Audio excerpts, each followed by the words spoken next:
Imagine stepping back in time to a sun-soaked archipelago in Southeast Asia, where turquoise waves kiss golden shores and the air hums with the energy of a world on the brink of change.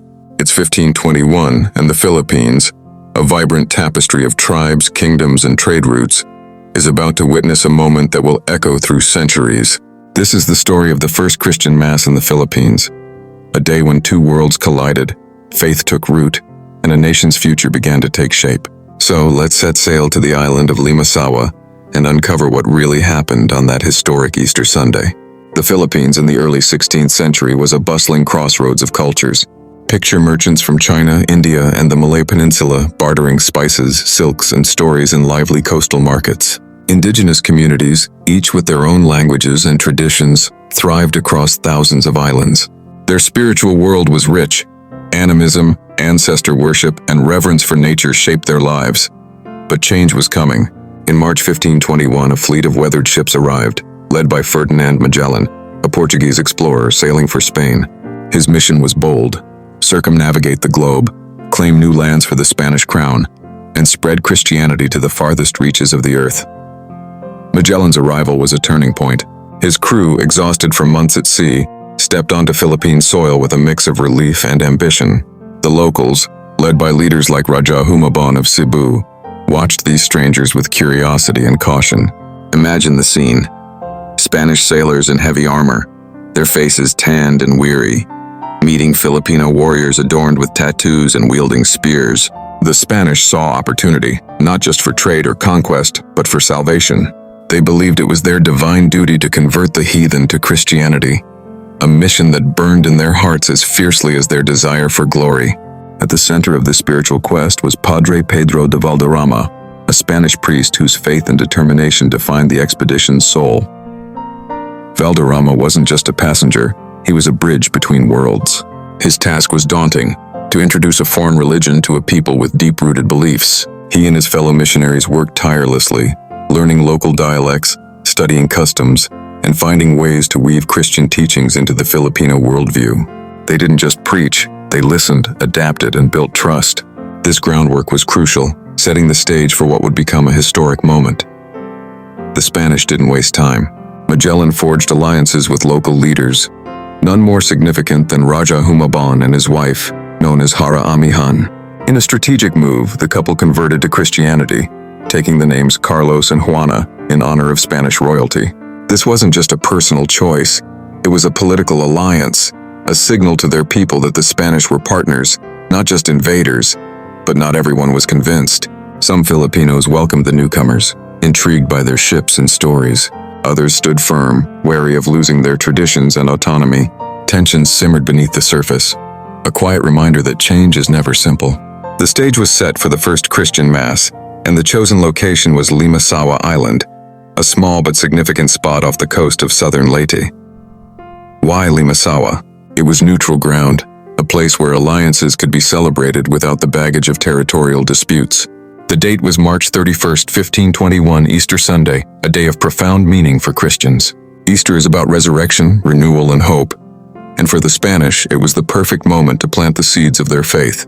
For the Filipinos, it was a day of curiosity, uncertainty, and possibility. Picture that morning on Limasawa. The sun rises, painting the sky in hues of pink and gold. A wooden cross, hastily erected by the Spanish, stands proudly on the shore, its shadow stretching across the sand. Padre Valderrama prepares for the Mass, his white vestments catching the breeze. Nearby, Magellan stands with Raja Humabon, now Carlos, and Juana, their faces a mix of pride and anticipation. A crowd gathers, Spanish sailors, Filipino converts, and curious onlookers, all drawn to this strange new ritual. The air is thick with the scent of salt and the faint buzz of anticipation. For the Spanish, this is a sacred moment, a step toward their divine mission. For the Filipinos, it's something else, a spectacle, a mystery, a glimpse into an unfamiliar world. As the Mass begins, Valderrama's voice rises, steady and solemn, chanting in Latin, a language as foreign to the locals as the rituals themselves. The Spanish kneel, their heads bowed in reverence, while the Filipino converts stand nearby, mimicking their gestures, trying to understand. Incense swirls through the air, its smoky tendrils mingling with the sea breeze. The act of communion, The breaking of bread, the sharing of wine, must have seemed otherworldly to the locals, a sacred drama unfolding before their eyes. Despite the language barrier, there's a sense of connection, a shared humanity that transcends words. The cross, the chants, the gathered crowd, it's a moment of unity, fragile but real. The Mass isn't just a religious ceremony, it's a cultural bridge. Magellan and Humabon stand side by side, their alliance sealed by faith and ambition. For the Spanish, this is a triumph, proof that their mission is possible.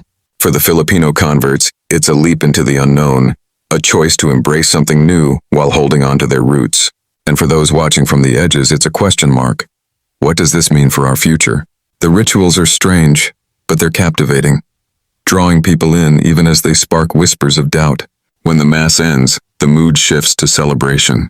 The Spanish and Filipinos come together for a feast, a joyful blend of cultures. Imagine tables laden with roasted fish, tropical fruits, and perhaps a splash of Spanish wine for the sailors. Music fills the air, European lutes mingling with local drums, creating a rhythm that feels both foreign and familiar. Laughter and chatter rise above the crash of waves, and for a moment differences fade. This isn't just a party, it's a declaration. The first Christian Mass marks the beginning of a new era, one where faith, politics, and culture will intertwine in ways no one could fully predict. But let's be real, the aftermath wasn't all harmony. The Mass was a high point, but it didn't erase the challenges. Some Filipinos embraced Christianity, seeing it as a path to power or connection with the Spanish. Others resisted, fiercely protective of their traditions. Just weeks later, Magellan would meet his end in a battle against Lapu-Lapu, a chieftain who refused to bow to foreign rule. The road to a Christian Philippines was long, marked by conflict, compromise, and resilience. Yet that day on Limasawa planted a seed, one that would grow over centuries. The legacy of the first Christian Mass is staggering. Today, the Philippines is one of the largest Christian nations in the world, with over 80% of its people identifying as Catholic. The Church is woven into the nation's soul, from the grand cathedrals of Manila to the colorful festivals like Sinulog and Ati-Atihan, which blend indigenous roots with Christian devotion. That wooden cross on Limasawa, or at least its memory, still stands as a symbol of a turning point, a moment when the Philippines began to forge a new identity.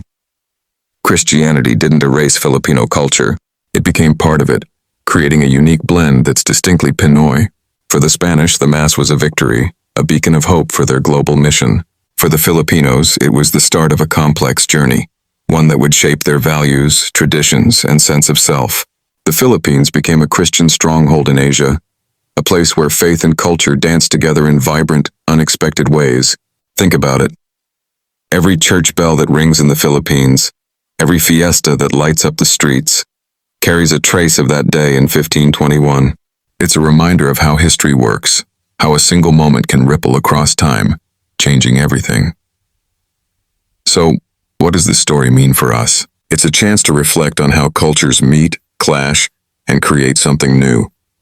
The first Christian Mass wasn't just about religion, it was about people, Spanish and Filipino, explorers and locals navigating a world of change. It challenges us to think about our own time, about how we build bridges across differences, how we balance tradition with transformation. The Philippines, with its rich history and resilient spirit, shows us that even in moments of tension, there's room for connection, for growth, for something beautiful to emerge.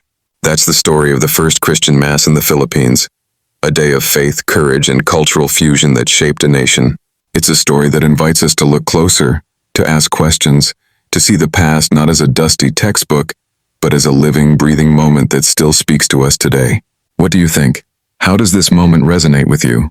How do you see it shaping the Philippines or even our world now? Share your thoughts, because history is a conversation, and your voice matters. Thanks for joining me on this journey, and here's to uncovering more stories that remind us how connected we all are.